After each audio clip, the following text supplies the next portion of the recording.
What's up, Kings fans? Welcome back to another episode of the Royal Rebounds podcast with Calvin and Barry. We're here, we're drinking beers, and we're talking about your Sacramento Kings. Wow.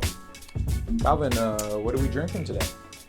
Today we are drinking the Aloha Spirit Blonde Ale, another beer from Waikiki Brewing Company here in Lahaina. Shout out to Waikiki. Well as Oahu. Shout out to Waikiki. Thanks for the beer. Shout out. It is a delicious blonde. Do you know, or might know, I do have a thing for blondes. Anyways, we're going to jump right into today's show. Couple things that have happened recently. Exciting news. We're still not sure about the whole Tristan Thompson deal and what's going on there. I think it's official, but not really sure. Maybe it might get expanded. I don't really know where to go there. But a few things to announce. Davion Mitchell has officially signed his rookie contract just a few days ago. He's making about $3.8 million this year. So welcome, Davion. Welcome. Welcome. He had a great showing in the California Classic. Yeah. Struggled a little bit in the second game, but that first game, I think he had 23 points, something 23. Like that. Looked really, really good. So yeah. Only 10 points in the second game, but he definitely brought some defensive enthusiasm to the game and that dog mentality that he has. Terence Davis is officially re-signed with the Sacramento Kings on a 2-year deal worth about $8 million. If you remember back in April, Calvin and I, during one of the Royal Report episodes, episode 15, part of our cowbell questions was who is more likely to be on the Kings next year, DeLon Wright or Terence Davis? I think Calvin mentioned that the obvious choice would be Terence Davis due to the fact that he's younger and all that stuff. But we had both picked, unfortunately, DeLon Wright was under contract already for another season. Terence Davis was not. So. Yes. So we lose there. But glad to have Terence Davis back. We wish the best to DeLon Wright in Atlanta or wherever else he might end up. Yeah. A few things to mention on the show today. The Sacramento Kings are just I think one of 3 teams in the league that are over the salary cap but under the luxury tax. There is only one team I think that's under the salary cap currently. That is the Oklahoma City Thunder. So not a lot of teams have space. You still have guys out there like Dennis Schroeder, Andre Drummond. You know, I believe Drummond signed with the Sixers, actually. Oh, yeah. He ended up signing with the Sixers. So there's not a lot of money left out there for these guys. So it'll be interesting to see what happens if any more sign-in trades go down for people to be more flexible with that cap space. I also wanted to give a shout-out to the come-up, the Tyrese Haliburton story. I don't know if many of you guys have been watching it. It's on the Sacramento Kings YouTube channel. They just released episode 4 a couple weeks ago. If you want to get psyched and pumped up for this next season, make sure you watch this. If you need any other excuse to get psyched and pumped for this season. Exactly, but makes you feel pretty good about Tyrese and excited for this next season. I don't know if he's going to play the 2 or the 3 this next year, but I'm definitely excited to see some more minutes from him. But today's show, we are going to dive into our main topic. There's been rumors swirling about Ben Simmons, Pascal Siakam. Both players could potentially be available and on the move. And the Sacramento Kings have been mentioned as potential suitors for both of these guys. First, I want to say I'm still surprised that Pascal Siakam is being made available.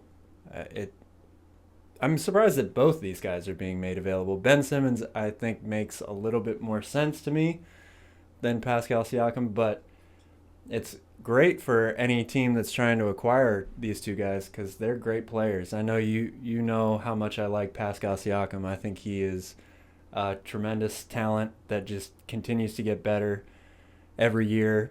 I would be really happy to have either one of these guys on the Kings. There's no secret about that. Really, it just comes down to what are you having to give up to acquire one of these two guys.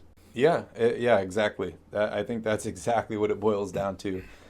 I don't think it's so out of the realm that Siakam could be on the move. In my mind, he's obviously on a worse team. They just lost Kyle Lowry. They are rebuilding. The Sixers are not. So I'm more surprised that Ben Simmons is available than Siakam. I know you're a huge Siakam fan. I have been critical of him in the past, saying he only has a spin move and all that. He does have a great spin move, and he has added to his game since then. But Calvin, do you know who shot better from the three-point line last year? Ben Simmons did. Siakam did have a pretty down year in terms of shooting percentage. He still averaged almost 22 points a game, though. Ben Simmons did not. And, I think Pascal Siakam is obviously asked to do a little bit more offensively on his team do a little bit more in terms of scoring than Ben Simmons has been asked to in his entire career. If you compare these two statistic-wise, obviously Ben Simmons has better defensive numbers. He's averaged more steals and more blocks per game over his career. Runner-up in Defensive Player of the Year. Defensive Player of the Year. Ben Simmons has been very consistent. He's never averaged over 20 a game, but he's never averaged less than 15 a game for his career. Siakam, over the past 2 years ago, he had by far his best season. 23 points a game. He shot 36% from three, 45% from the field. Not great, but still respectable. 7 rebounds and 3.5 assists. Ben Simmons gives you almost 8 rebounds and assists per game. So, these guys are similar build players, both close to the same height, play a lot different styles. I think Siakam is going to continue to get better. I think he's going to be a 20-point per game scorer for the next 3, 4, 5 years, while he's coming into his prime. He's another one of those guys that started playing basketball late in his life. Yep, like Giannis. Like Giannis, so... Like Embiid. Like Embiid. And he's already a better shooter, I would say, than Giannis is from deep. I like his form better. Like I said before, I would love to have either one of these guys on my team. If I had to pick between the two of them, I'm going to take Pascal, though.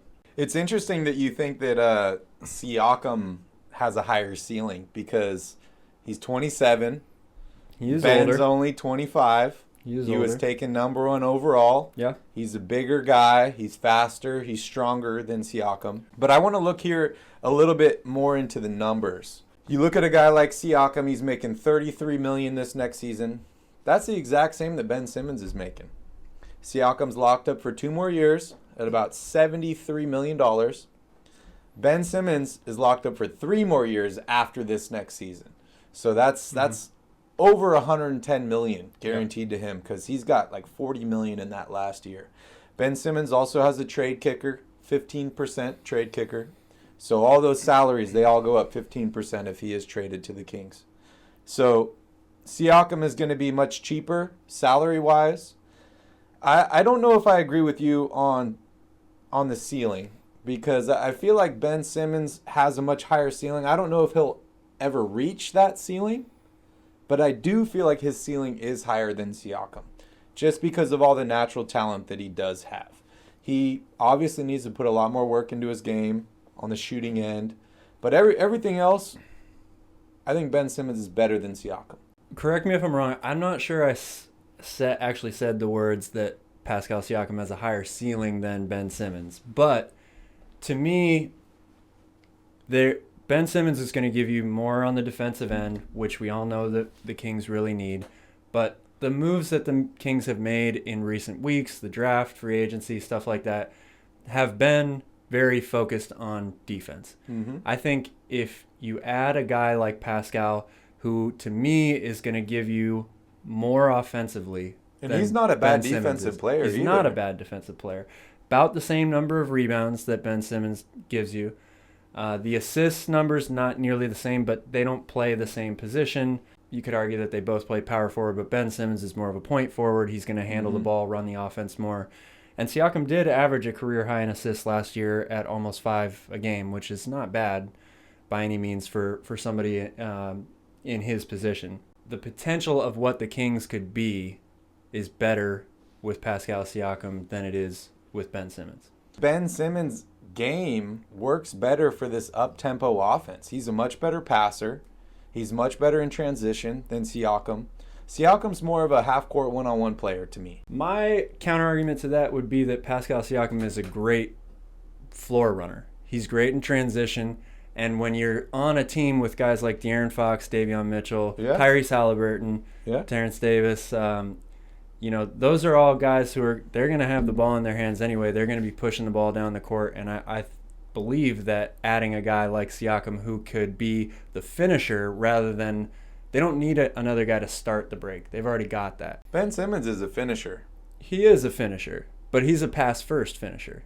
Siakam is going to be the guy who's going to receive the pass from all these other guards. I think we're splitting hairs here, really, when it comes down to it. Both players would fit into the team, the style of play, especially the more up-tempo offense. I think either one of them would work well, but I like having a guy on that team who can run and defend, not as well, but can run and defend, rebound, and who can shoot from the outside.